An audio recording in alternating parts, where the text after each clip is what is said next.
বিপিএলে হারের বৃত্তেই ঘুরপাক খাচ্ছে নোয়াখালী। এক্সপ্রেসকে 4 উইকেটে হারিয়ে টেবিলে 3-এ রাজশাহী ওয়ারিয়র্স।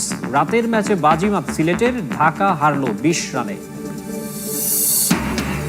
ভারতের নিরাপত্তা শঙ্কার ব্যাখ্যা দিয়ে আইসিসির চিঠির জবাব দিল বিসিবি। শনিবারের মধ্যেই আসবে সিদ্ধান্ত।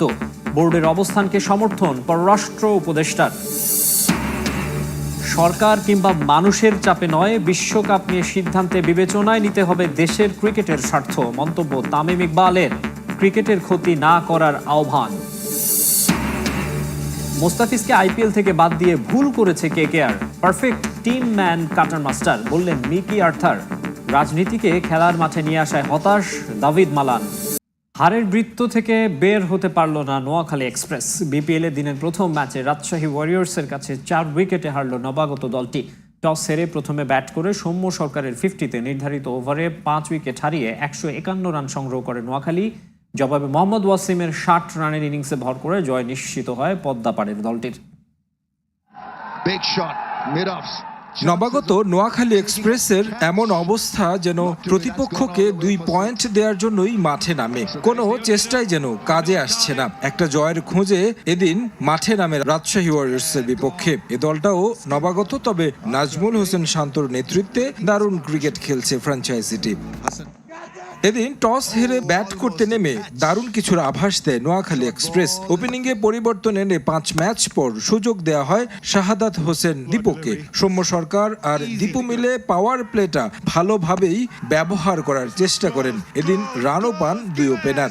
রাজশাহী বোলার বিনুরা ফার্নান্দো মেহরাবকে শাসন করার চেষ্টা করেন। দীপু ভালো শুরু পেলেও ইনিংসটা লম্বা করতে পারেননি। 30 রান করে তাকে ফিরতে হয় রিপন মন্ডলের বলে।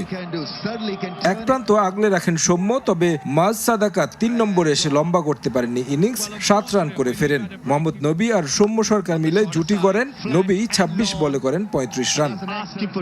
অন্য প্রান্ত থেকে সৌম্য অবিচল থেকে এই আসরে পেয়েছেন প্রথম 50, 137 স্ট্রাইক রেটে 43 বলে 59 রান করে থামেন সৌম্য। 151 রানের পুঁজি পায় নোয়াখালী এক্সপ্রেস। এ ম্যাচেও দারুণ বোলিং করে 2 উইকেট তুলে নিয়েছেন রিপন মন্ডল। জবাব দিতে নেমে দারুণ সূচনা পায় রাজশাহীও।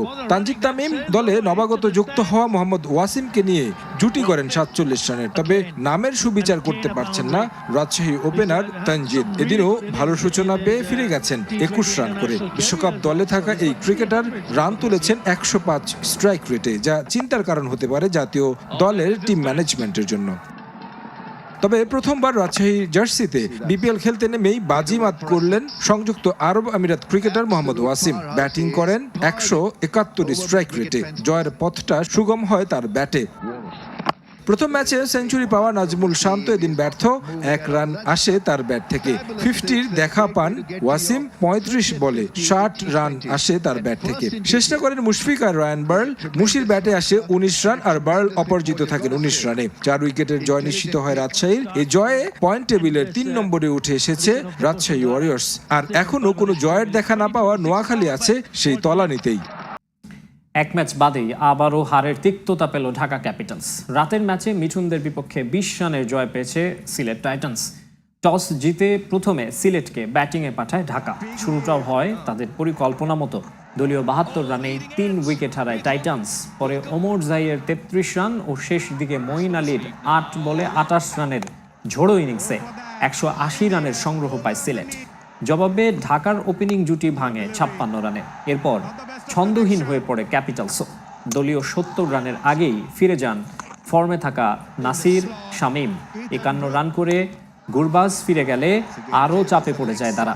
তবে কিছুটা সম্ভাবনা দেখান সাব্বির রহমান, যদিও তার 16 বলে অপরাজিত 25 রান কেবল হারের ব্যবধানটাই কমিয়েছে।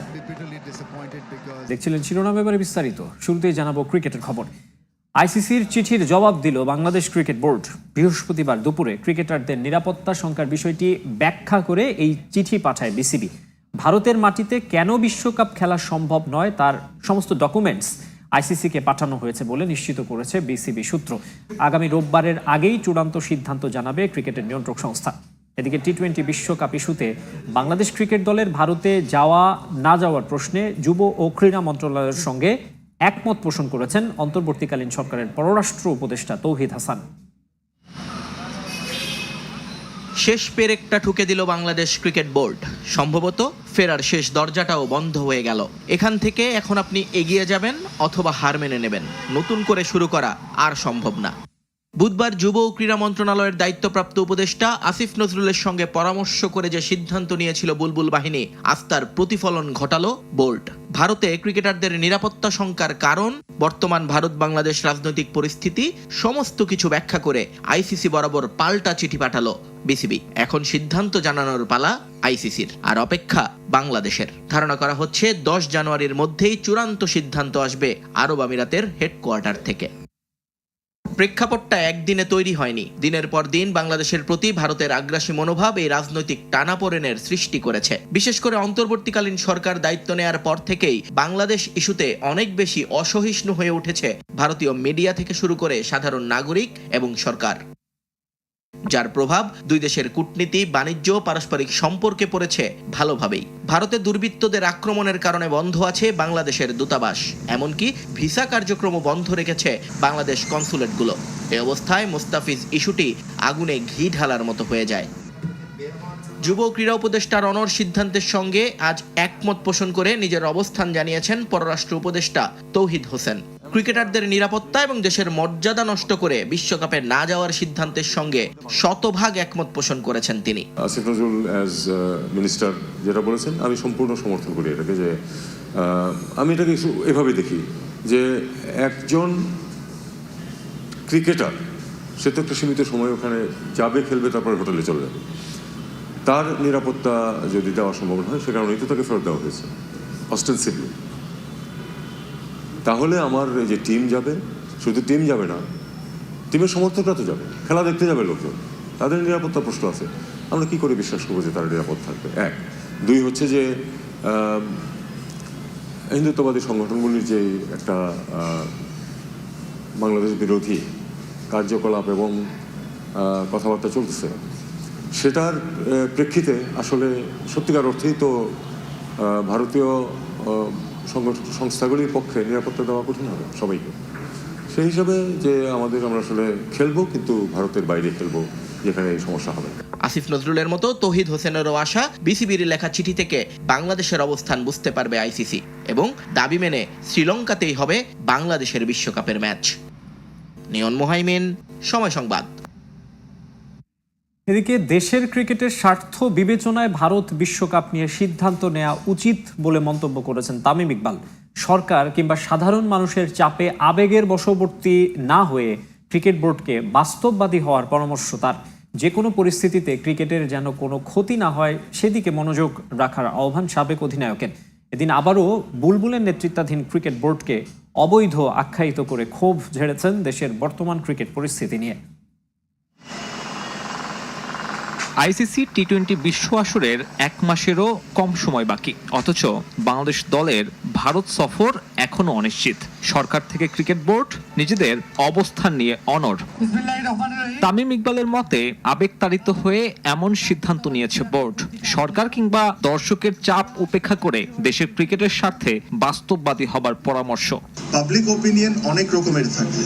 আমরা যখন খেলতে যাই তখন অনেক ধরনের দর্শক ইমোশনসে অনেক কিছু বলেন, বাট সবকিছু যদি আমরা ওইভাবে করে চিন্তা করি তাহলে আপনি এত বড় অর্গানাইজেশন চালাতে পারবেন না। আপনার নিজের বাংলাদেশের অবস্থান ওয়ার্ল্ড ক্রিকেটে কি, বাংলাদেশের ভবিষ্যৎটা কি হইতে পারে, সবকিছু চিন্তা করে আমার সিদ্ধান্ত আমি নিতাম। ভেন্যু অনিশ্চিত হওয়ায় প্রস্তুতিতেও প্রভাব পড়বে ক্রিকেটারদের। সিলেটে আবদ্ধ বিপিএল নিয়েও ক্ষোভ তামিমের। কোন কারণে চট্টগ্রামে বিপিএল হচ্ছে না সে প্রশ্ন তুললেন সাবেক টাইগার অধিনায়ক। ইন্ডিয়ায় খেলেন বা শ্রীলঙ্কায় খেলেন, এই দুইটা মাঠে কিন্তু খুব হাই স্কোরিং ম্যাচেস গুলো হয়। তো আপনি যেহেতু বিপিএল কে টি-20 ওয়ার্ল্ড কাপের প্রিপারেশন হিসাবে ধরছেন, আই এম ভেরি সারপ্রাইজ যে চিটাগংয়ে কেন খেলা হচ্ছে না। চিটাগং হলো সবচেয়ে হাই স্কোরিং মাঠ বাংলাদেশে। সো এই প্ল্যানিং এ নিশ্চয়ই ঘাটতি আছে দেখেই এইসব ধরনের ডিসিশন তারা নিচ্ছে। ক্রিকেট থেকে অবসর না নিলেও আপাতত ক্রিকেট থেকে বাইরে আছেন বাংলাদেশ দলের সাবেক এই অধিনায়ক। আমরা যেরকম বাংলাদেশ আছে। সাব্বির মিথুন, সময় সংবাদ, ঢাকা।